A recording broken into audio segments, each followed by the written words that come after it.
Hi, I'm Paul Jeszenszky, Director of Digital Marketing at Airbnb. Airbnb is an opportunity for people to travel all over the world and stay in really interesting places. It could be an apartment, it could be a house, it could be a tree house, it could be a castle. So Airbnb started with our three co-founders, and they came together with this idea basically based on how could they pay their rent. And the way they figured that they could pay rent was they could turn their apartment, their flat, into a place for people to stay during a design conference that they also wanted to attend. And from those first three guests who were brave enough to come stay at a stranger's house on air mattresses, it's actually grown into a humongous business today. The best digital tools are the most basic ones. So it's just things like your analytics package, so you understand what people are doing when they come to the website. There's lots of free ones or cost-effective ones.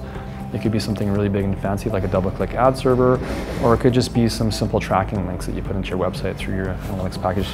If people aren't doing that, then they're definitely missing out. There's lots of other cool, fancy gadgets, but it's always about the basics. You gotta get the basics right. So you need to just think about, what functionality do I need? What content, what information will my users want? And kind of scale it up from there.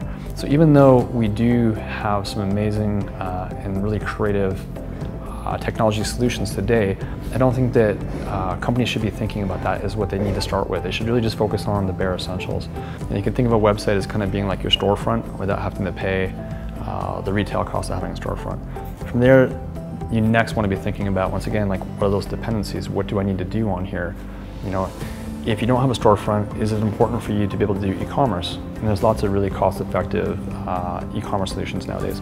If it's not e-commerce, then what is it? Is it some way of contact? Is it references? Is it an example of past work that you've done? So once you get your website basics down, the next thing for me is always email marketing. It's not a sexy thing anymore. People are really focused on social media. What's the next cool social network? What should I do on Facebook?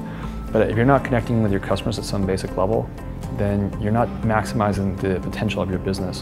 When you think about some of the sort of adages of business that still hold true today, one of them would be it always costs more to acquire a new customer than to keep an existing customer.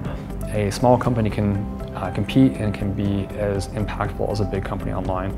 So it's a real opportunity for small businesses to be able to get a leg up or to be able to compete on a more level playing field with the big players. And you have to decide, how much commitment do I have? Do I believe in myself? Can I find a way to keep it working or not? And if you're not, if the idea is really huge and you're not going to be comfortable with that, then you should probably step away from it.